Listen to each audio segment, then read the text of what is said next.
José Luis, vamos a entrar en materia. Va. ¿Qué es un judío?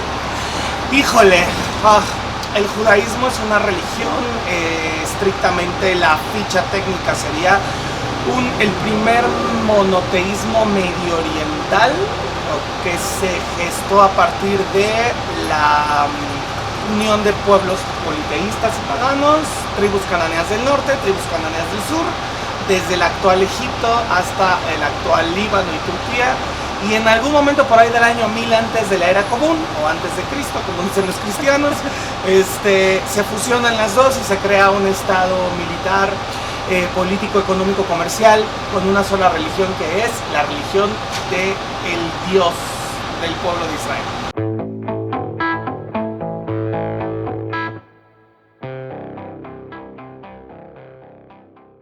Amigos de Medios Alternos, sean bienvenidos a un nuevo episodio, un nuevo programa aquí en Espacio Artístico por Medios Alternos. El día de hoy estamos en una locación nueva, estamos en Sora Café Repostería.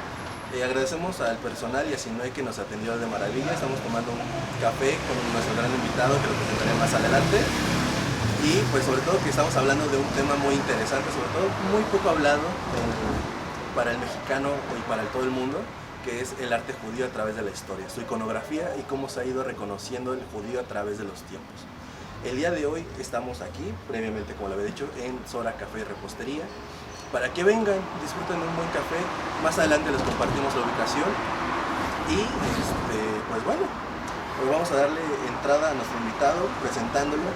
Él es Luis Huitrón, nacido un 27 de enero de 1988, doctor en Historia del Arte, maestro en Historia del Arte y con orientación en estudios culturales, licenciado en Historia y técnico en restauración por la Universidad Nacional Autónoma de México, también maestro de estudios judaicos por la Universidad Hebraica, autor del libro Una catedral bajo tierra. Ha trabajado en la restauración y conservación de la pintura mural de la primera catedral de Ciudad de México en el 2005, valoración del Acta de Independencia del Imperio Mexicano en el Archivo General de la Nación 2008-2009, y proyectos de restauración y curaduría como El Esplendor de la Plata y Tradiciones Cerámicas dentro del Museo Franz Mayer 2006-2007. Coordinador asesor de la Semana Hispano-Judía, que a continuación le pediré que me explique más a detalle qué es, a qué hace referencia.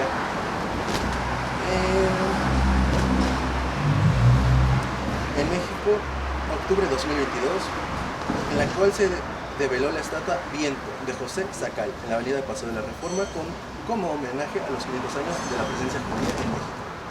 Fue el director creativo del evento titulado 500 años de presencia judía en México, que se llevó a cabo el mes de noviembre del 2021 en el Centro Deportivo Israelita. Es fundador y director académico del Colegio Privado Taller de Historia CDMX, profesor de Historia, Iconografía, Arte Religioso e Historia del Arte en dicha institución en la Universidad Hebraica.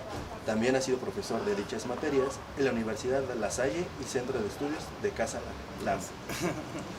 Director, creador, actor del primer espectáculo de comedia histórica en México, Las Meninas, además de ser columnista de arte para el periódico Enlace Judío y co-creador del podcast Por si las Poscas, dedicado a la divulgación del arte, la historia y la restauración en México.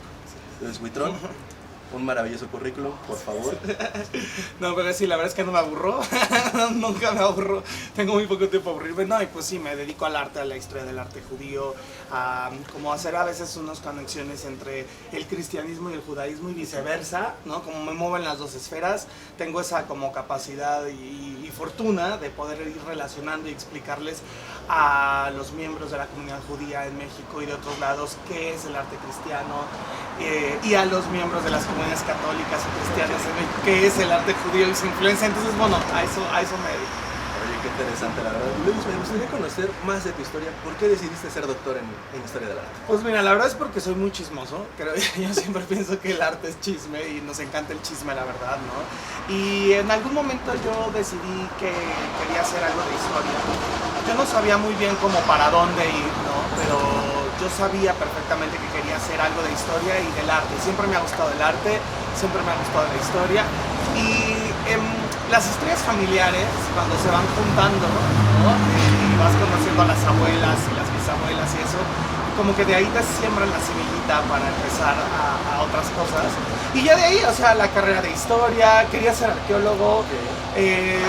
Tuve una mala experiencia trabajando con los arqueólogos, dije no voy a ser arqueólogo, y ya de ahí me fui llevando una y otra cosa, y de ahí una maestría y demás, y el doctorado, y la verdad es que soy muy ñoño, entonces me gusta mucho estudiar, muchísimo, y por eso es que pues ahora otra maestría, pues ahora un doctorado, pues ahora otra, y así, eso es básicamente. Aunque nunca tienes tiempo de aburrirte, siempre estás ocupado en algo. Exactamente. Qué bonito, la verdad. Sí. Oye, la verdad, con esa semblanza tan maravillosa, me gustaría que te presentaras más a detalle, porque la verdad siento que se queda corta las palabras que pones en papel. O bueno, en este caso en digital. Pero, pues por favor, preséntate hasta nuestra audiencia. Pues mira, yo soy Luis Buitrón, me gusta el arte, me gusta la historia, me gusta el diseño, me especializo en arquitectura. Dentro de muchas cosas, ¿no? Porque te vas especializando en arquitectura del siglo XVI en México, en el urbanismo me gusta mucho. Y la verdad es que he tenido el privilegio de poder estar acompañado de gente muy linda que me va invitando a proyectos. Mi mejor amiga y maestra de restauración, Mariana Grediaga, es la que me ha invitado a poder trabajar con ella en valorar el Acta de Independencia, ella como la coordinadora del proyecto, o también en la restauración de la Catedral de la Ciudad de México. Y entonces esas cosas son lindas porque vas creciendo, vas viendo una parte del México que no te cuentan, ¿no? Ya en la academia pude conocer no la verdadera historia de México, porque siempre hay muchas historias de México, ¿no? Pero sí las otras cosas que no te enseñan en los libros de historia.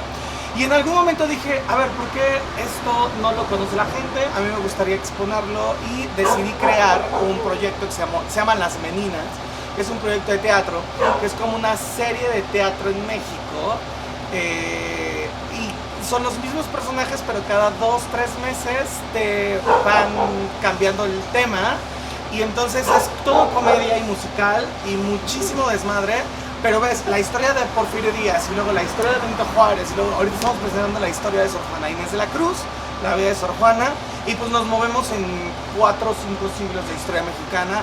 El vestuario es primoroso, lo hace una diseñadora especializada, Marina Orozco Paratore, la escenografía, el guion es de Hugo Serrano, las actuaciones son fantásticas, entonces es bonito poder llevar la historia, el arte y la religión, que son los 3 temas que me centro yo, al teatro, y de esa manera hacer una especie de divulgación todavía más grande, porque creo que falta divulgación, creo que hay muchísimas cosas buenas en México, especialistas y demás, pero hace falta divulgación. Pienso. Claro, sí, falta muchísimo la divulgación, sobre todo invitar al teatro, que el teatro no es nada aburrido, es todo lo contrario, te lleva a un mundo muy maravilloso, a lo mejor comparando con el cine, que de ahí viene un poquito el teatro, te traslada a un universo y a un sinfín de posibilidades. Y ese espectáculo suena impresionante. Me gustaría que platicáramos de él más adelante. Claro, claro. Y pues, Luis, vamos a entrar en materia. Va. ¿Qué es un judío? Híjole, el judaísmo es una religión, estrictamente la ficha técnica sería el primer monoteísmo medio oriental, que se gestó a partir de la unión de pueblos politeístas y paganos, tribus cananeas del norte, tribus cananeas del sur, desde el actual Egipto hasta el actual Líbano y Turquía, y en algún momento por ahí del año 1000 antes de la era común, o antes de Cristo, como dicen los cristianos, se fusionan las dos y se crea un estado militar, político, económico, comercial, con una sola religión, que es la religión del Dios del pueblo de Israel. Y se inventa la historia de es un pueblo que tiene una tradición, que cree en un solo Dios, y se construye una historia anterior mitológica de Dios eligió a Abraham como padre del pueblo, y entonces empieza a hacer una genealogía. Todas las religiones tienen sus genealogías divinas, todas las religiones tienen sus mitos existenciales divinos, ¿no? Y de alguna manera la religión judía va absorbiendo mucho del mundo egipcio, del mundo persa particularmente, y así se crea el judaísmo originalmente. Y luego el judaísmo se transforma en otra cosa cuando se destruye el templo de Salomón, la comunidad deja de estar en el centro del mundo judío, que es Jerusalén, para irse a la diáspora, que le llamamos, así se le llama, y 2000 años después, ese pueblo judío se ha transformado, ha absorbido un montón de cosas, y entonces es un judío aquel que profesa la religión, pero también aquel que tiene una raigambre cultural de estos casi 4000 años de cultura y de religión. Ok, esa es una explicación muy grande de lo que es un judío, muy centrada, porque a lo mejor alguien externo me hubiera dicho, un judío, pues practica el judaísmo y ya, ¿no? Pero tú me diste una explicación muy amplia de lo que es, qué abarca, qué implicaciones históricas sociales tiene, y es asombroso lo que hay detrás de un judío. Mencionaste algo muy interesante, que el judío va absorbiendo historias, va absorbiendo, va como esponjita por la vida un rato al principio, y absorbe mucho de lo que es... ¡Ups! Toma dos. Que va absorbiendo mucho de lo que es el judaísmo actualmente. Tiene mucha iconografía de Persia, de Egipto, pero ¿cómo es la representación inicial de los protojudíos? De esta idea de que apenas se van juntando los pueblos, las tribus. ¿Cómo es esta creación del judío en este momento? Es una creación cultural. Ninguna de las religiones se da en la luna, todas tienen una conexión con otras, ¿no? Y se va a absorber muchísimos elementos de otras culturas. Quizá el primero de los elementos que se absorbe es el toro, el concepto del toro. Dentro del arte antiguo judío, de lo primitivo, lo protojudío, se encuentran pues, un montón de toros y de animales, porque en Persia la idea era un poco el culto al toro. Está también en la zona de Creta, en el norte, en el mar Mediterráneo. Está en Egipto, obviamente, con el culto de la diosa Hathor, que es de las diosas más antiguas de la religión egipcia. Y entonces el culto al toro se va transformando. Y el toro, y el concepto del toro y del sacrificio, yo creo que podría ser uno de los elementos iniciales dentro de la cultura. Antes de ser monoteísta exclusivamente, el pueblo judío tenía no era un pueblo judío, eran pueblos hebreos y tenían muchísimas como manifestaciones culturales. En el norte se veneraba muchísimo al dios Baal, uno de los dioses más importantes del mundo babilónico, muy relacionado con la cultura, pero también con la sangre y el sacrificio. Y en el sur se veneraba muchísimo a los dioses egipcios, a la cuestión de la luz y del sol. Y cuando se juntan los dos, hay un dios muy primitivo que es representado como un señor parado en una montaña, probablemente un volcán, porque las descripciones hablan de que él ya sacaba fuego, ¿no? Y era una montaña donde había truenos, y había fuego, y había explosiones. Y ese dios es el dios Yahvé. Muy poca gente sabe esto, pero originalmente el dios Yahvé, de donde vendrá el vocablo Jehová posteriormente, ¿no? La base del cristianismo, de hecho, ¿no? Era un dios volcán, era un dios sentado en una montaña, y se fusionan los dos pueblos, ¿no? Se van a fusionar los de arriba, los de abajo, y también se veneraba mucho a la diosa Astarte, que es la esposa de Baal en algunas de las mitologías, de la fertilidad y todo. Y entonces era como un collage de eso. Hay unas vasijas en una zona de Líbano, del sur de Líbano, y unas columnas de piedra donde se ve toda esta iconografía, en donde se utiliza a la diosa Ishtar relacionada con la luna, al dios Baal con la sangre, con la guerra, el sacrificio, el conocimiento, al dios Yahvé con el fuego, y también hay esfinges, también hay palmeras. O sea, es muy egipcio. Esa sería como la primera iconografía del pueblo judío, del pueblo hebreo, antes de ser exclusivamente monoteísta. Vaya, oye, es sorprendente. Cuando estaba formulando este listado de preguntas, era de, pues no creo que haya como mucho bagaje, pero ya conociendo esta parte de que es una fusión de todo por el momento histórico en el que se vivió, es sorprendente. Yo no me imaginaba que Yahvé venía de un volcán, pero la verdad es sorprendente. Tiene sentido de que sea así, porque pues era la figura más imponente en ese momento en el espacio histórico, en el espacio geográfico, y mucho tiene esta de darle alma a las cosas, entonces tiene mucha razón de ahí. Oye, avancemos un poquito en el tiempo a previo al primer templo. Okay. ¿Cómo evoluciona esta iconografía? ¿Cómo se va desarrollando esta idea de, mencionamos el toro, ¿no? ¿De dónde viene el tema del león? ¿De dónde viene la corona negra? ¿En qué viene de este periodo, del primer templo, del segundo templo? Cuando los pueblos monoteístas, cuando los pueblos del norte y del sur se juntan, va a haber una política militarizada y comercial hegemónica. Es decir, Jerusalén, que era un lugar donde hay muchísimas investigaciones arqueológicas de varios templos, especialmente la diosa Ishtar. Jerusalén se llamaba Ursalaim, que era la ciudad de la paz, traducida más o menos así. Y Ursalaim tenía un templo central, que es donde hoy se encuentra la mezquita de la Roca, y era el monte del templo, que era al parecer un templo dedicado a la diosa Ishtar. Entonces, o Astarte. Entonces es muy interesante ver cómo el centro de la religiosidad de las tres religiones, judaísmo, cristianismo y islam, en algún momento fue un centro ceremonial femenino, o sea, dedicado a la fertilidad. Es una cosa muy loca, ¿no? Y ahí están todas las evidencias arqueológicas y demás. Y eventualmente se juntan los dos y se decide optar por un monoteísmo, que el monoteísmo ya proscribe la representación de la imagen. Cuando nosotros leemos la escena de Moisés en el Éxodo, que sube por las tablas a una montaña donde hay fuego y rayos, ¿no? Claro. Y donde conoce a Yahvé y Dios le dice, yo soy el que soy, ¿no?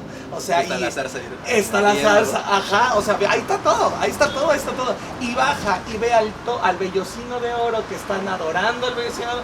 Para los historiadores, desde el punto de vista no religioso, esa es la alegoría de la lucha del monoteísmo por sobre el paganismo. Okay. Baja, ordena que se destruya, y a partir de ahí hay un cambio, y les cambia la cuestión del ídolo, del objeto, por el decálogo. Las lujot en hebreo, las tablas de la ley.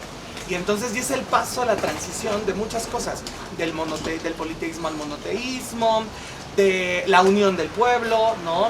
Y otra cosa también, la cuestión de, creo que ahí es la parte más importante de lo que viene hasta ahorita, la transformación de la imagen, del culto a la imagen al culto a la letra.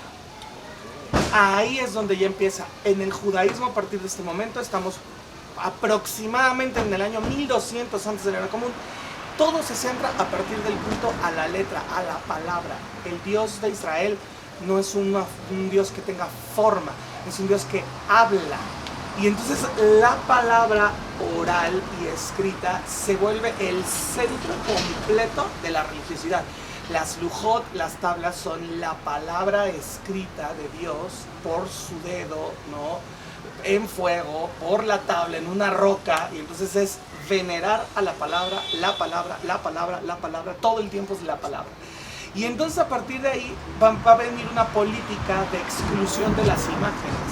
Y se hacen hay muchísimas escenas también registradas en el libro de Crónicas y de Reyes, de estas luchas, ¿no? O en los profetas también, por ejemplo el caso de Elías, de estas luchas en contra de los sacerdotes de Baal, esta lucha en contra de... Entonces va proscribiéndose hasta que ya se construye un templo, que además, híjole, también tiene esfinges, o sea, ya es la palabra y todo, ya se guardan las lujot en el Arca de la Alianza, ya se hizo todo eso. Igual tiene mucha iconografía. Egipcia. Sobre todo. Egipcia, las alas de las aves, ajá, de la palabra querub, las esfinges, las palmeras. Si ustedes leen el libro de Reyes y ven la descripción del primer templo de Salomón por adentro, pues aquello era como una feria, o sea, esfinges, palomas, aves, dátiles, palmeras. ¿Por qué? Porque volvemos a lo mismo, no cambias del iconismo al aniconismo de la noche a la... Es un proceso lento, paulatino, que se va transformando, ¿no? Y se crea ya la cuestión de un templo, y esa es la iconografía ahora templaria, en donde el centro de la vida es el templo judío. El templo tiene adentro el Arca de la Alianza. Adentro de la Alianza están las tablas de la ley con la palabra escrita, y ya se construye toda una parafernalia o teatralización de los sacerdotes importantes, o Juanín, los Levín, y así se vive durante 1000 años aproximadamente, del año 1000 antes de la era común al año 70 de la era común, con dos templos de Salomón, el primero y el segundo. Es sorprendente conocer ese chismecito histórico, la verdad, porque uno diría ok, de tal periodo estaba erguido y de la nada se destruye y se pierde toda la información un rato, luego se reconstruye otra vez y luego se vuelve a destruir. Pero ahorita con esta explicación nos damos cuenta de que hay más de fondo, hay más donde rascarle, donde buscar y donde se ve la iconografía. Mencionaste algo muy interesante, que en el primer templo era una feria. ¿De dónde viene el león en esta feria? Ok, el león, a ver, hay un problema histórico porque el león es una duda. Muy probablemente el culto del león va a venir de Egipto, porque el león dentro de la iconografía egipcia siempre fue un elemento de valor, de valentía y demás. Pero también hay otras historias, eso es cuanto a la iconografía y la simbología. Pero dentro de la Biblia hebrea hay una serie de historias con el león. Por ejemplo, la más famosa, Daniel y el león, ¿no? Cuando lo avientan al pozo de los leones, se lo van a comer. Entonces se empieza como a volver un símbolo en el judaísmo de lealtad. Y de hecho el nombre en hebreo, Ariel, el león de Dios, o Ari, el león, empiezan como a fusionarse, a hacer esa parte importante de la lealtad, el símbolo del pueblo judío con Dios. Y entonces, eventualmente, el león va a aparecer ahora sí como el símbolo del reino de Judá y del reino de Israel, ¿no? Volvemos a lo mismo. La parte del norte, como originariamente de pueblos cánones del norte, la parte del sur, y los dos leones, o el león, va a empezar a hablar de eso, de la fidelidad, de la justicia, del lugar para estar del pueblo judío. Y en el templo va a haber animales representados. Está la esfinge, se describen dos esfinges grandes de cuerpo de león, con cabeza humana y alas de águila. Es una cosa muy rara, flanqueando el arca de la alianza. En la parte del culto se describe las palmeras, las aves y demás. Y en la parte de afuera del lavatorio, el toro. Había un enorme pozo o tina de agua para captar el agua de lluvia y poder hacer las abluciones o lavados rituales. Y estaba cargada esa enorme tina de bronce por 12 toros, representando cada uno de las 12 tribus de Israel. Entonces sigue siendo, ¿estás de acuerdo? Sigue siendo, pero aparece en el templo quizá el símbolo más importante hasta la fecha, la menorá. Ahí en el templo aparece el candelabro de los 7 brazos. 7 brazos por los 7 días que Dios tardó en crear el mundo. Está muy bien descrito en el libro de Crónicas y en el libro de Reyes. Tamaños, formas, materiales, diseño. Está escrito, pero muy puntualmente todo eso. Y entonces la menorá, que está dentro del templo, se va a volver el símbolo de la conexión con Dios. Entonces, de a poquito en poquito, ese símbolo abstracto de 7 días de luz va a ir desplazando a lo largo del tiempo a los animales. Y en el primer templo se destruye en el año 600 aproximadamente, y cuando se construye el segundo templo, 530 al 515 antes de la era común, ya se quita la iconografía de leones y de águilas y de esfinges, queda el toro afuera, el mar de bronce, pero ya la menorá ya se volvió el centro completo de la iconografía judía, el candelero de 7 brazos. Y a partir de ahí comienza este proceso más de el símbolo que no representa ni animal ni representa humano. Es el concepto de La alianza con Dios, la creación de Dios y el pueblo iluminado, la luz otra vez. Claro. El concepto de luz siempre va a permanecer. Siempre está. Oye, qué interesante esta historia. Oye, ¿el cafecito sigue caliente? Buenísimo, buenísimo café, buenísimo y calientito. Ok, perfectísimo, entonces continuamos. La verdad es impresionante conocer este bagaje histórico, la verdad. Yo no tenía idea de todo esto que hay detrás. Igual soy medio ñoño de historia, pero me he cargado más a la mesoamericana. Muy bien. Es como que más muy interesante por estos vacíos que hay, las libertades que algunos autores se toman. Pero aquí en la judaica hay algo muy interesante, que todo está registrado. Sí. Se mencionó que está el registro de la menorá, material, forma, tamaño y peso, del arca de la alianza ni se diga, se hizo un estudio en grande, al aceite, a los procesos, al pan, claro, sobre todo, que sigue siendo pues parte de todo el rito, ¿no? Y pues bueno, con esta destrucción del primer templo vemos que hay una evolución de venerar al animal y pasamos a venerar al objeto como concepto. ¿Qué pasa después de la destrucción del segundo templo? El pueblo judío va a ser conquistado por la cultura babilónica y entonces va a haber un proceso que se llama la deportación. Entonces a la élite intelectual judía la mandan secuestrada a Babilonia y va a vivir aproximadamente 70 años en Babilonia, de 50 a 70 años.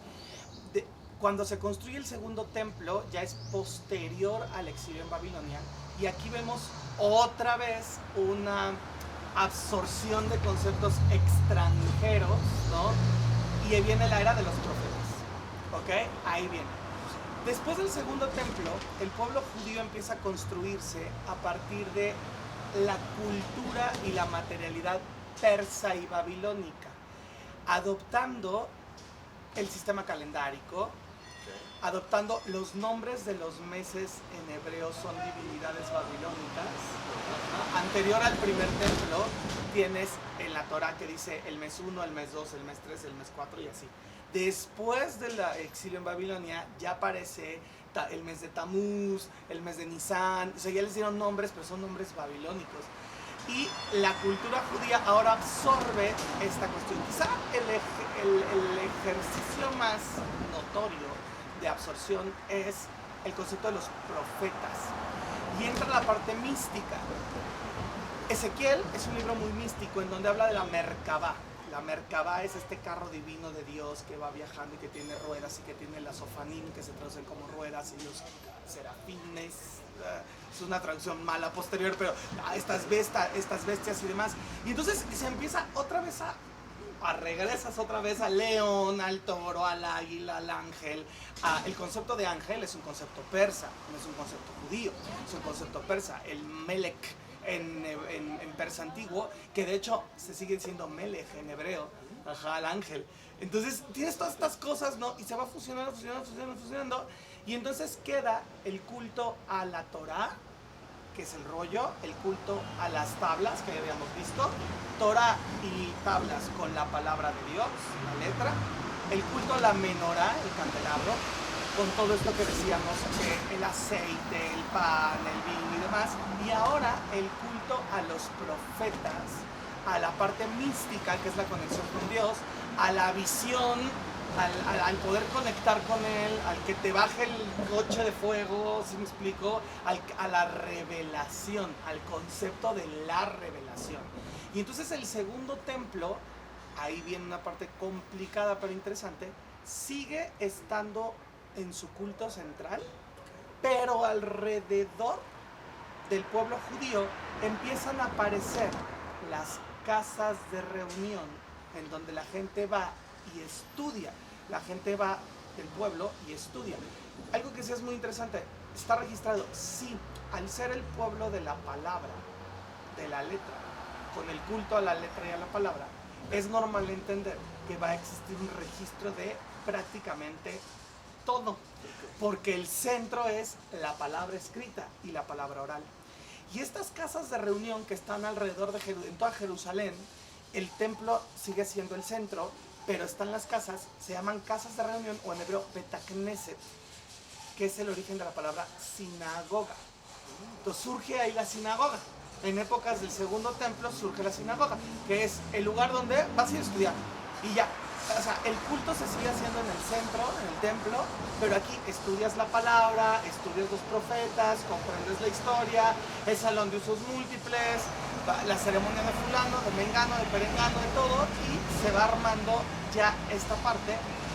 Y después cuando se heleniza, cuando los griegos conquistan el reino de Israel y el reino de Judá, los judíos absorben mucho de la cultura griega y absorben el estilo griego.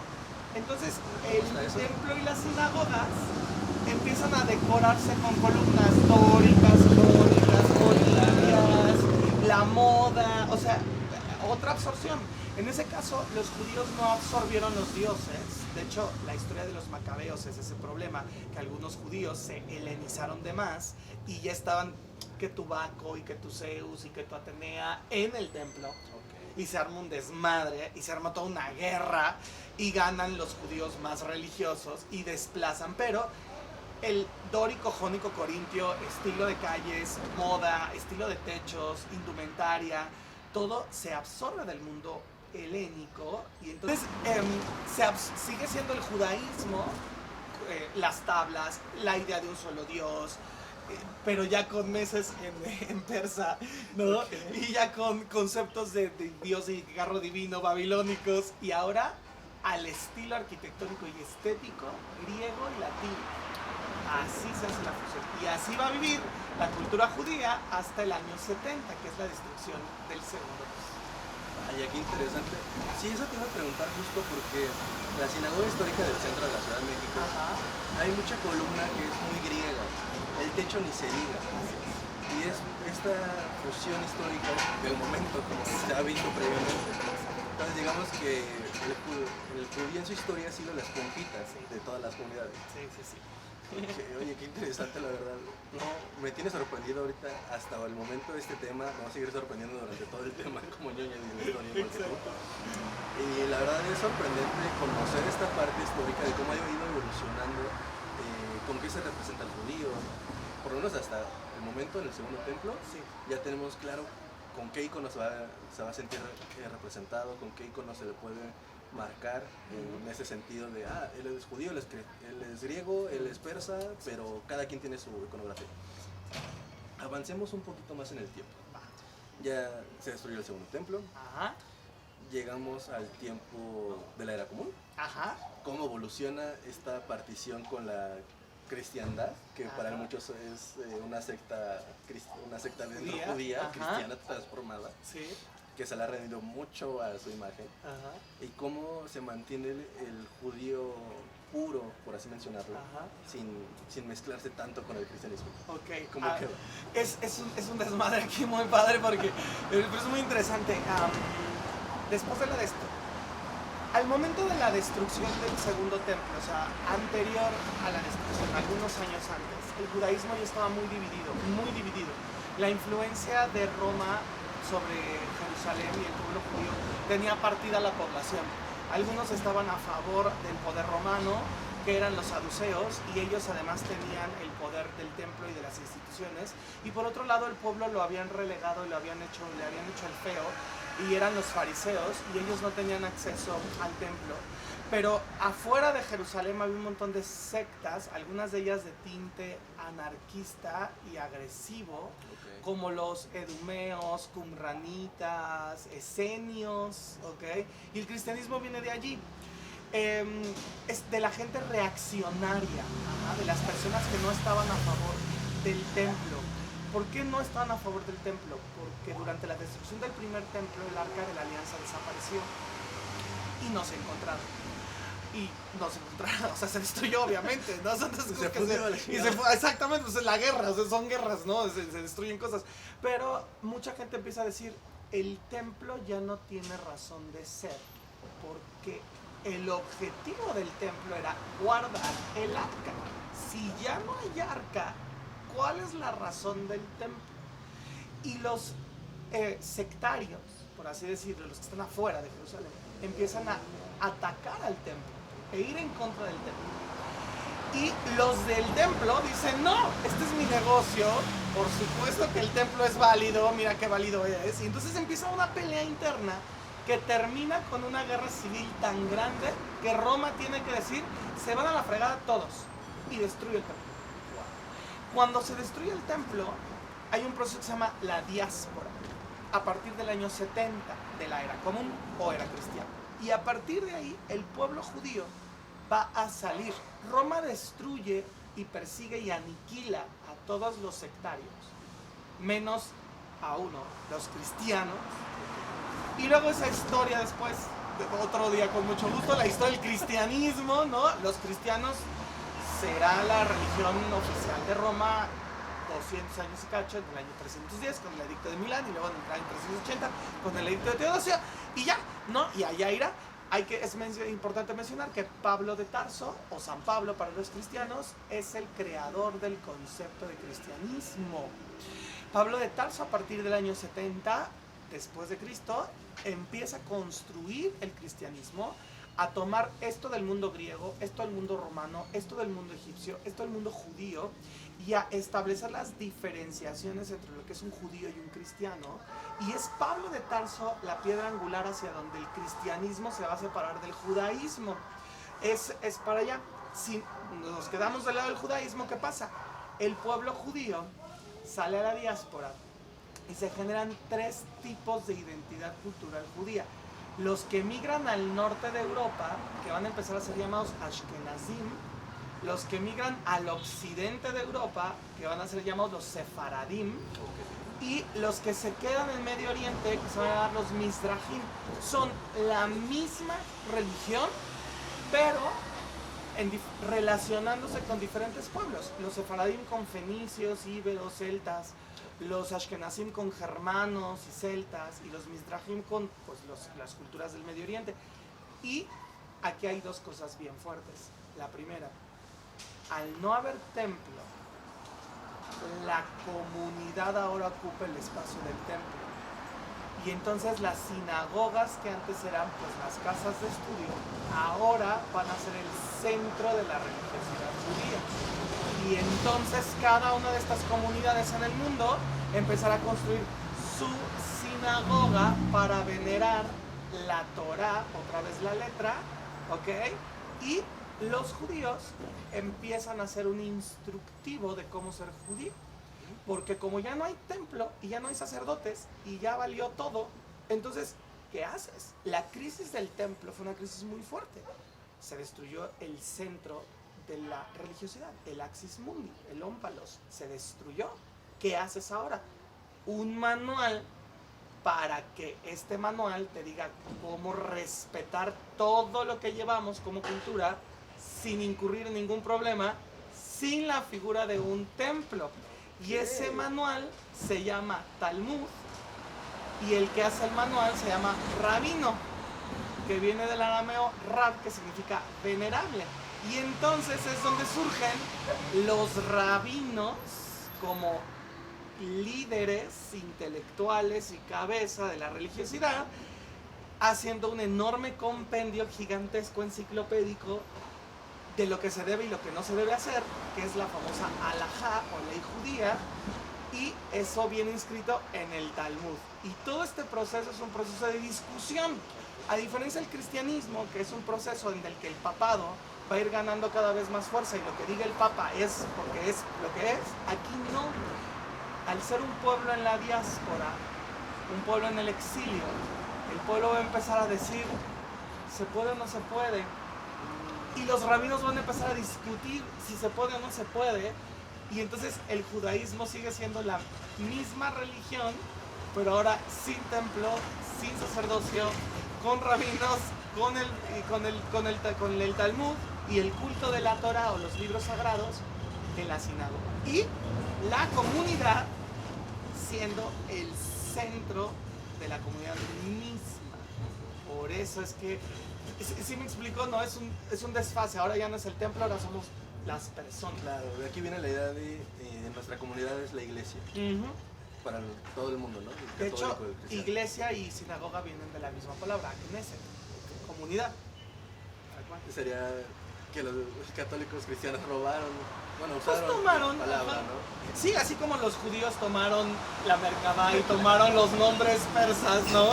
Y el estilo griego, los adoptaron. El cristianismo también, por supuesto. Oye, qué interesante, la verdad, todo ese chismecito histórico como lo estás platicando. Sí. Me siento con un documental, yo nomás estoy preguntando. A ver, está bien. No sé si gustas otro cabecito para continuar la plática. Todo bien, yo estoy bien, sí. Todavía tengo. La verdad es un espacio impresionante hablar de historia judía, porque uno lo puede resumir de, pasaron por tal cosa y ahorita están sufriendo otra cosa, ¿no? Claro. Pero conocer este bagaje histórico nos hace darnos cuenta de que son más que eso. Sí. hay mucha historia detrás, hay mucha unidad, sobre todo después del segundo templo. Sobre todo que han tenido una evolución iconográfica muy fuerte, mayor que el cristianismo y el catolicismo. Más larga, Bueno, más vieja. larga, claro. Sí, sí. Porque pasan de ser tribus salvajes, tribus Sí. pues de guerra, Sí, a ser más pasivos en cierto sentido, de que ya son comunidad. sí. Se hacen el templo, pasan múltiples cosas, salen al desierto, vuelven a construir el templo, vuelven a sacarlos Exacto. y el día de hoy ya viven de otra forma. Sí. Entonces continuamos con este viaje histórico, la verdad es muy sorprendente lo que hay detrás. Ya pasamos el segundo templo, ya Ajá. pasamos la división cristiano-judaica. Sí. Ahora, ¿qué sigue en la historia? El pueblo vive en la diáspora y el pueblo judío va a empezar a ser sometido por el cristianismo. Cuando el cristianismo agarra fuerza, que para la historia cristiana, desde la perspectiva de los cristianos, se le nombra Edad Media, ¿okay? Que es del ascenso de la iglesia, de los reyes, la construcción de Europa, las monarquías y el poder hegemónico y la relación entre iglesia y Estado a partir de Carlomagno y de ahí hasta la fecha. Entonces el pueblo judío va a quedar segregado y ahí entra la figura de Agustín de Hipona, que es muy importante en el siglo V, cuarto finales, quinto principios. San Agustín, para los cristianos, hace una legislación en su libro Ciudad de Dios, que es una legislación llamada Pro Judeus, pro judíos, que no tiene nada de pro, pero Bueno, alguien trae el nombre de pro, es porque no lo ves. exactamente, ¿no? Y entonces Agustín dice, el pueblo, porque el Imperio Romano, ya cristianizado, empieza a hacer una política de persecución y destrucción de las religiones no cristianas. A partir del edicto de Teodosio en el año 380, ya el cristianismo ya es una religión, la única religión oficial. Y por lo tanto, el paganismo egipcio, babilónico, celta, griego, romano, judío, el judaísmo, empiezan a ser perseguidos. Pero Agustín de Hipona dice, no, los judíos no pueden ser destruidos porque los judíos son la prueba real de que Jesús existió.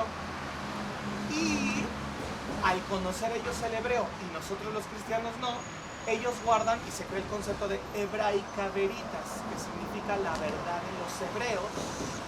Y entonces es, básicamente, si tenemos algún problema en la traducción, vamos y les vamos a preguntar, ¿no? Así tal cual.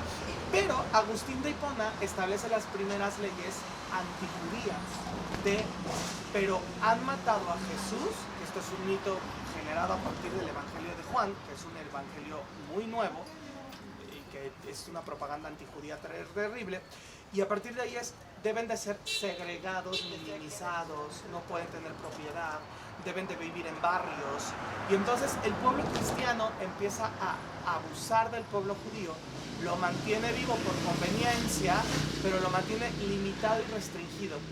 Pero como los judíos viven dentro de las comunidades cristianas, iconográficamente hablando, artísticamente hablando, los pueblos judíos de Europa empiezan a absorber el estilo gótico que se va a ir gestando a lo largo de la Edad Media. Entonces volteas a ver la sinagoga de Erfurt, por ejemplo, en Alemania, y tiene su arco ojival, sus rosetones, ¿no? Volteas a ver las sinagogas del norte de España y entonces todo empieza a absorberse y a hacer una historia y una estética y un arte judío a partir del cristianismo. Y cuando surge el Islam en el año 600, ya con toda fuerza, el Islam empieza a expandirse en el Medio Oriente y en el sur de Europa, y los judíos que viven en esa zona empiezan a absorber ahora que el estilo de la mezquita, que el estilo del mundo árabe, y entonces empieza a gestar la misma religión con ahora el Talmud y los rabinos y la intelectualidad, pero en el norte, en Europa, con el estilo gótico, y en el sur con el estilo árabe musulmán. Ok, ¿y en el este qué pasó? ¿Cómo se hizo esta fusión de imagen? ¿En el este o cómo? En el oeste. En el oeste. Las dos. España, el mundo sefaradí, queda dividido a la mitad. En el norte están los cristianos y en el sur están los musulmanes, el califato de Al-Andalus, el califato de Córdoba. Y entonces volteas a ver la sinagoga del Tránsito en Toledo, completamente arabesca, que parece que estás entrando a una mezquita, y en el norte ves las sinagogas de Barcelona, completamente góticas, y ahí tienes de los dos. Ese es como el punto de fusión de los dos. Y lo mismo, gastronomía, del norte de Europa se empezará a absorber más la gastronomía y el mundo cristiano germano, y en el mundo mediterráneo, la gastronomía árabe, incluso las lenguas. El judío va a seguir manteniendo el hebreo como lengua bíblica y lengua de rezo, pero en el norte las comunidades ashkenazim empiezan a fusionar el hebreo con el germano y surge el yiddish, la lengua yiddish. En Occidente, en los judíos sefarditas empiezan a mezclar el hebreo con el castellano y surge el ladino o la lengua yudesma. Y en el sur, en el mundo árabe, los judíos absorben el hebreo, o mantienen el hebreo con el árabe y empiezan a hablar lenguas árabes, el árabe. Y entonces es el mismo pueblo, es la misma religión, la misma tradición, pero ahora esa absorción Más compleja. más compleja. Y así hasta siglo XIX. Okay. Hasta el siglo con Napoleón Bonaparte. Vaya, decía que ha sido un cambio y una absorción y una adaptación sobre todo de estos espacios históricos-sociales. Así es. Muy sorprendente. Y me voló la cabeza ahorita que dijiste que la fusión con el musulmán, con todo esto, porque sí es cierto, hay mucha construcción que por lo menos aquí en México sí se ve muy de, esto es de tal región, Claro. pero ¿qué hace aquí en México? Claro. O sea, imagino que para el judío es lo mismo, ¿no? Exacto. De pasar algo muy sobrio a tener algo muy gariboleado Así es. y de la nada otra vez algo muy sobrio o algo Claro. muy fuerte en cuestión de imagen es sorprendente. Pero aquí en este tiempo, ¿cómo se reconocía el judío? Porque son perseguidos, no pueden llevar el telefilm, no pueden llevar la kippah. Exacto. ¿Cómo son reconocidos dentro de la comunidad en este espacio histórico? Ellos buscan su reconocimiento histórico desde su religiosidad y surge la iconografía de lo que acabas de decir, de los candeleros del Shabbat, el concepto del pan, de usar la cabeza cubierta, usar el manto de rezo o talit, o sea, y toda la parafernalia, la religiosidad que hoy vemos del pueblo judío surge en la Edad Media. O sea, la verdad es que también eso desde adentro del pueblo judío se sorprenden los miembros de la comunidad, ¿no? Cuando empiezas como historiador, como especialista a hablarle de esto, ¿no? Y dicen, no, yo creía que era súper antiguo. Sí, hay cosas muy antiguas, hay cosas de verdad muy antiguas del culto, como por ejemplo los tefilín, que son estas cajitas que te colocas en el brazo y en la cabeza. Eso, por ejemplo, es muy antiguo.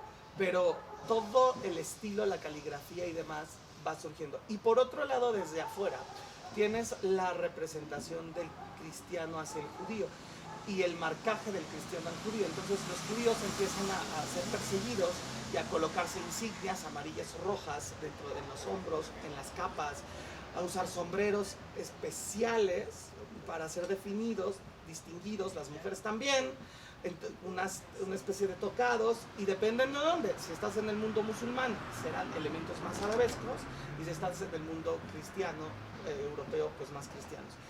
Y así sucede hasta llegar al siglo XIX. En el año 1806 Napoleón Bonaparte hace unas leyes que se llaman las leyes de emancipación en Francia, en donde los judíos por primera vez empiezan a ser considerados como ciudadanos. Y previo a Napoleón, desde el siglo XVIII, desde el siglo XVII con personas como Baruch Spinoza, el gran filósofo, o en el siglo XVIII, el gran filósofo Moshe Mendelssohn, se empieza a construir la idea de, ya podemos ser ciudadanos, entonces nos vamos ahora a asimilar a el estilo europeo actual. Y entonces surge un proceso en el judaísmo que se llama Ascalá. La Ascalá es la ilustración judía. Así como existió la Ilustración francesa, en donde Montesquieu, Voltaire, Rousseau y todos ellos, Diderot, los grandes pensadores del modernismo, salir de la Edad Media, salir de un estado teocrático, salir de un estado hegemónico de la Iglesia, empezar a buscar un mundo ateo, empezar a buscar una modernidad, la intelectualidad, que la filosofía ocupe el espacio de la religión, que las ciencias ocupen el espacio de la creencia, y caminar a eso. El judaísmo tiene su propia mini ilustración que se llama Ascalá. Okay. Y entonces los filósofos judíos van a poder decir, ah, claro, somos judíos porque traemos una historia de 4000 años, pero también somos personas que podemos tener una esencia judía. Y surge el judaísmo moderno. Muchos judíos empiezan a decir, ah, pues va, órale. Me meto a la universidad, empiezo a vestir a la moderna, ¿no? Empiezo a ser industrial, hombre de negocios, hombre de cultura, mujeres de letras, ¿no? Pintoras, escultores, artistas, bla, bla, bla. Y eso es el judaísmo actual. O sea, de ahí viene la mayoría del judaísmo actual. Es el judaísmo de, sí somos judíos, pero no por religión. Por cultura, tradición e historia. La religión forma parte de, por supuesto, es parte de, pero nuestra historia, nuestro devenir por el mundo, nuestra asimilación y con todas las culturas, y lo más importante, el hecho de como pueblo se siga vivo, a diferencia de los egipcios que desaparecieron y los griegos que se asimilaron, y este pueblo siga vivo, este es nuestro lugar. Y a la par, un grupo de gente religiosa dice, no, eso no es lo mío, eso es haram, es pecado, eso es cosas horribles, y me voy a ir al bosque y me voy a alejar de las ciudades, y surgen la ortodoxia. Los judíos que ven ustedes de negro, con sus peyots o rulitos, con sus abrigos largos, esas personas fueron las personas que dijeron no a la modernidad, no a la universidad, no me voy a meter a la política, me voy a salir de este mundo y me voy a ir hacia la antigüedad o el concepto de la antigüedad. Y así hasta el siglo XX. Y XXI. Y es una cosa muy rara porque la modernidad judía, la mayoría de los judíos, gente del mundo, es gente que viste normal. O sea, tú aquí hay, y los ves, y no piensas que son judíos porque viste normal, no traen nada de indumentaria, ¿no? Traemos cositas de tradición, ¿sabes? O sea, como cositas, pero no es eso. Pero claro, como los judíos ortodoxos se ven más, son más llamativos y son más disruptivos en el escenario cotidiano, dices, así es un judío. Y no, esa es una parte, es la minoría del pueblo judío, que es muy moderno y que es muy intelectual y demás. Y lo que muy poca gente sabe es que los judíos religiosos son producto de la modernidad. Interesante. O sea, esa religiosidad, esa ortodoxia y esa ultraortodoxia y ese hasidismo y todo eso es una consecuencia a la modernidad de cuando los judíos empezaron a emanciparse y a pertenecer a eso, a la sociedad. Y surge a finales del siglo XIX, con esta modernidad, el concepto de sionismo, que es el nacionalismo judío. El nacionalismo que, a diferencia del nacionalismo mexicano, el nacionalismo alemán, el nacionalismo español, no tiene tierra. Es un concepto de un pueblo que sigue vivo y que está en la diáspora, ya asimilándose con todas las culturas, pero sigue manteniendo esa judeidad. Y así entramos al siglo XX con la fundación del Estado de Israel, 1947-48, cuando por primera vez se otorga una nacionalidad y un lugar. Es un tema muy complicado hasta la fecha, ese otro día con mucho gusto, y se va a ir armando ese nacionalismo y se construye ahora el judaísmo, que es el judaísmo israelí, de un pueblo, de una parte del pueblo judío que migró a lo que hoy es el actual Estado de Israel, con el nacionalismo de esa, y el pueblo judío de la diáspora, con nuestras diferentes identidades. En mi caso, mi identidad cultural judía que heredé de mi mamá, porque mi papá es católico, de la familia de mi mamá, de origen, digo la familia de mi mamá, es sefaradí. O sea, puede ser un mexicano, ashkenazí, de abuelos polacos, viviendo en la colonia Roma, ¿sabes? Okay. O sea, o puede ser un sefaradí viviendo en Ámsterdam, o sea, es este gran collage. Y la religión es una parte de este gran collage. Oye, hablando un poquito de arte, tú que eres maestro, sería como ser un dadaísta.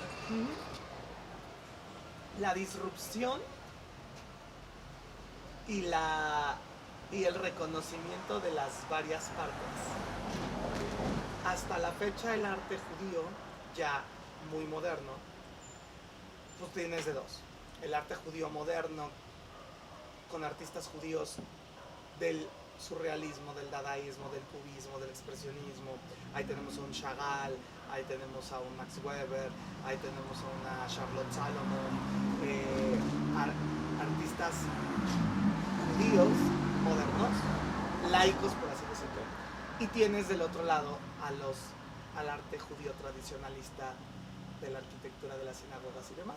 O sea, es un collage muy grande, muy extenso, y pues ese es el recorrido del arte y de la cultura judía, que al final, un poco como la pregunta que decía, el comentario que hacíamos al inicio, ¿no? Es un pueblo muy cíclico. La pregunta al ¿qué es ser judío? Que hiciste al principio, yo creo que esta es una gran respuesta, ¿no? O sea, es todo esto, ¿no? Es todo esto. Por eso cuando van a la sinagoga histórica de Justo Sierra, ves una arquitectura afuera neocolonial porque era la realidad del pueblo judío que llegó a México, ajá, pero la sinagoga de adentro es más art deco-ish, vanguardista, pero adentro es una reconstrucción de una sinagoga de Lituania, porque esa gente venía de Lituania y de Polonia y de Rusia, ¿sabes? O sea, y en el centro histórico, o sea, al final es un collage que incluye todas estas partes, y tú ves el culto a la Torá, y ves los leones iconográficamente, y ves la estrella de David, y ves la menorá, y al fin, o sea, y es todo este cúmulo de cosas, de gente que además ahora es una institución judía, mexicana, abierta a todo el público, por acá, más abierta. Oye, qué sorprendente, la verdad. Hay mucho de dónde rascarle, hay mucho de dónde platicar. La verdad, te agradezco mucho la apertura. Estuvimos aquí conmigo platicando de este tema. Disfrutando el cafecito, no hemos platicado del pastelito por andar en la plática. Exacto. Pero, huele muy rico, la verdad. Sí. Oye, quería hacer un paréntesis aquí dentro de esta historia judaica. En la Edad Media, me acuerdo cuando te conocí, fue una plática ahí en la misma sinagoga histórica de Justo Sierra. La plática una disculpa para todos los que hablan hebreo, mi hebreo es muy malo. El Rosh Hashanah. Rosh Hashanah, ajá. Que estabas platicando acerca de cómo se hizo la representación de un judío en forma de un ave. Ah, sí. ¿Cómo se tiene este concepto de libertad? ¿De dónde nace? Bueno, ya se tiene el breviario de dónde nace el concepto de libertad, de por qué se hace así. Pero, ¿qué importancia tiene esta figura de ser representado así el judío como una representación antropomórfica de un águila? De un águila. Es muy raro porque hoy por hoy es una representación no vigente, no es algo actualmente que se acostumbre, pero durante la Edad Media fue muy importante porque justamente con toda esta persecución, al ser un pueblo que ha vivido tanto, que ha existido tanto, ha sido múltiples veces perseguido y aniquilado, exterminado en muchas cuestiones, ¿no? Y durante la imposición cristiana, la fiesta de Pascua, Pesaj, que es la libertad, cuando Dios, por medio de Moisés, saca al pueblo judío de Egipto y le otorga la libertad, esa fiesta se empieza a volver a partir de la Edad Media la fiesta más importante del año, además del año nuevo que es Rosh Hashanah y demás. Esta también empieza a cargar mucha importancia porque al final de todo esto, la libertad de poder ser un pueblo no perseguido es fundamental, es el objetivo a alcanzar, ¿no?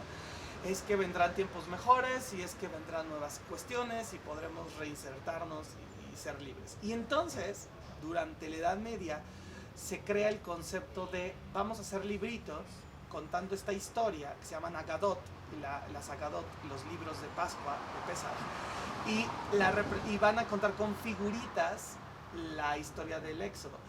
¿Por qué con figuritas si habíamos hablado que no se puede? Ok, sí se puede en este caso porque no es un libro que se usa en la sinagoga. Es un libro de estudio de en casa. De casa. Y es un libro pedagógico. Entonces, cuando tienes la herramienta pedagógica para que los niños y los grandes aprendan la historia con dibujitos, ¿no? Y el dibujito es mostrar al pueblo judío haciendo en su camino por el desierto y todo eso. Y empieza, dentro de estas Agadot, algunas a representar a los judíos como pájaros, con esta necesidad de volar. Es acá. Y Claro. entonces surgen estos libros o Agadot, que van a representar la idea del pueblo judío como ave, como la libertad, el querer. Es un ideal. Yo creo que todos los pueblos se han representado con esta idea de libertad y de querer salir adelante, pero en un contexto que tienes de persecución constante, porque ha vivido mucho el pueblo, ¿no? Pues es un ideal alcanzar cada año, y por eso, además de Rosh Hashanah, que es la plática que tuviste, en la fiesta de Pascua se busca realmente ser algo mucho más libre y sin persecución. Creo que al final todos los pueblos buscamos eso. Qué bonito significado, la verdad. Sí recuerdo que habías platicado en todo el foro que fue ese día de la libertad. Este concepto de buscar siempre un camino, de dejar de ser perseguido. Sí. Y la verdad está muy bonito el cómo se hace la representación iconográfica en este tipo de libro. Oye Luis, vamos a darle el cierre, bueno, vamos a empezarle a poner el cierre. Perfecto. Porque hemos pasado un rato muy agradable aquí, se nos ha ido el tiempo como agua, espero que ustedes también. Y pues la verdad, quiero invitarlos nuevamente a que vengan aquí quiero invitarlos a Sora Repostería y Café. Más adelante, al finalizar el video, les compartiré la ubicación. Y la verdad, disfrutan de un café, esténse aquí en la terracita, saluden a Sinue, saluden a todo su equipo, que nos ha brindado todas las facilidades para grabar este episodio de Medios Alternos en la parte de espacio artístico. Pues Luis, ha sido un gustazo, la verdad. Ha sido maravilloso este tiempo, este conocimiento que has brindado tanto a un servidor y a nuestro público. Y me gustaría preguntarte, ¿por qué las meninas? Híjole, pues mira, esta obra de teatro que les contaba es justamente para eso, es divulgación, así como la Agadá de los pajaritos, ¿no? Es divulgación, yo pienso que no hay manera de poder amar algo si no se conoce, y la manera de conocerlo para que lo puedas amar es a partir de la divulgación y del conectar. Para mí el teatro ha sido un medio muy bonito en donde poder mostrar con luz, sonido, pedagogía y relajo y alegría y todo, algo. Y qué mejor de hacerlo por el entretenimiento. Entonces Las Meninas es este proyecto que lleva 12 años hablando de la historia de México desde esta manera, mostrándote lo que no te dicen, porque no es que no te lo oculten, sino porque la información histórica del archivo y de los libros especializados es muy compleja, a veces es muy limitada, a veces no es nada accesible. Y entonces obviamente la gente no va a poder conocer eso y no va a poder tener las herramientas para poder conocerlo y entenderlo. Entonces mi proyecto de teatro es esta como simplificación, pedagogía, ¿no? Y compartir la historia de México a partir de la comedia. Y los esperamos a todos ustedes en Las Meninas, en el Teatro Milán, a las 8:45, todos los jueves del año. Todos los jueves del año estamos, nada más que vamos por temporadas. Entonces, hoy la temporada, que faltan 5 semanas, dura más bien 5 semanas, 5 jueves. Esta temporada está dedicada a la historia de Sor Juana Inés de la Cruz, con cómo hizo lo que hizo, por qué y demás.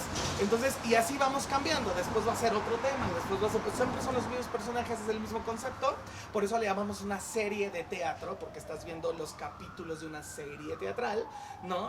Y lo mismo Maximiliano Carlota, Benito Juárez, Hernán Cortés, o sea, todo, así, todo. Entonces, los esperamos, por favor. Ahí. Y todo en formato de chismecito. Todo el formato chismecito, todo el formato de risa, de comedia, mucho musical, y en un teatro muy lindo que es el Teatro Milán, en la Colonia Juárez. Oye, qué hermoso. ¿Cómo podemos adquirir los boletos? En Ticketmaster, o en las taquillas del teatro que se encuentran en la calle de Lucerna. ¿Okay? Lucerna 64, Colonia Juárez. Oye, sorprendente, la verdad. Te agradezco mucho, la verdad. Por favor, platícanos más acerca de tus proyectos que vienen. Ok. Tus redes sociales. Pues mira, estoy en Instagram como Luigi Witt, con doble G y doble T, ahí me pueden buscar. Y ahí van a ver las conferencias que doy. A veces doy conferencias en la Sinagoga Histórica Justo Sierra, doy conferencias en otros colegios, a veces en foros. Tengo un canal de YouTube para las personas que gusten seguir, donde tengo pláticas abiertas con especialistas en varios temas de arte, de mucho judaísmo, de mucha historia. Se llama Taller de Historia, así lo buscan en YouTube, Taller de Historia. Y pues bueno, así síganme, esas son mis 2 redes. Y pues ahí estaré hablando de todo. Y tengo clases, doy clases en la Universidad Hebraica, doy clases en el Taller de Historia, ahí me pueden ir siguiendo. Y pues yo estaré pues en el teatro también, todos los jueves. Y pues ahí vamos avisándoles qué más se va a hacer. Oye, sorprendente, Luis, la verdad ha sido un gustazo. Qué bueno esta apertura, este diálogo ha sido sorprendente. La verdad, el tiempo se nos fue como agua. Sí. Y pues bueno, espero que tenerte aquí nuevamente con otro tema o darle continuidad, no sé. Siento que abarcamos mucho en tan poco. Sí. Pero a lo mejor centrarnos en un espacio histórico en específico y desmenuzarlo porque tiene de dónde. Tiene mucha carnita, tiene mucho chismecito y está muy, muy entretenido. Muchas gracias. Gracias a tu ustedes. forma Gracias. de decir las cosas son muy fluidas. Gracias. A lo mejor si fueras maestro de historia, bueno, eres maestro de historia, pero comparando bien o mal con los maestros antiguos o de antaño, pues todo lo das más fluido en la clase, la verdad. Mis respetos. Gracias a ti, pues ojalá podamos vernos prontito y pues yo feliz y gracias a ustedes por su atención. No, pues claro que a ti, amigo, la verdad ha sido una plática, un capítulo muy divertido, muy fluido, muy interesante y sobre todo de un tema que yo desconocí. La verdad. Y me llevo a mi casa y a la casa de ustedes y espero que en su caso también a su casa o donde ustedes se dirijan en este momento, mucha información y mucha cultura. Pues bueno, amigos, vamos a darle el cierre. Ya nos mencionaste tus redes sociales. ¿Algún mensaje, alguna reflexión? Pues nada, que no en tiempos de crisis como los que estamos viviendo ahorita, particularmente en la cuestión de la guerra de Hamas a Israel o del antisemitismo o de la islamofobia o de la xenofobia o la homofobia o todo, o sea, creo que es importante darnos cuenta que la historia nos puede ayudar a entender muchas cosas, no dar por sentado el miedo no dar por sentado las cosas y no tenerle miedo al otro, a la otredad, a lo que es diferente a mí, ¿no? Porque al final algo que ha demostrado el pueblo judío y muchos otros pueblos ha sido la unión y el trabajo colaborativo y la coexistencia cultural. Y entonces creo que eso es la parte más importante, de no voltear a ver al musulmán o al judío mal, no tomar partido tampoco, hasta no investigar, no aprender y pues conozcan y pregunten y lean y sigan estos programas y todo. O sea, se va a ser la parte más importante. Pues Luis, un gustazo. Gracias. Gracias. Y pues amigos de Medios Alternos, en su espacio, este es su espacio artístico. Nosotros nos despedimos, agradecemos profundamente al equipo, a Sinué, por habernos brindado las mejores atenciones y sobre todo por el espacio, un café muy delicioso. El postre, la verdad, no lo tocamos, pero huele delicioso. Ahorita saliendo de cuadro lo hacemos y la verdad todo lo hacen al día, todo lo tienen al momento, no es rezagado. Entonces vengan, disfruten y consuman local.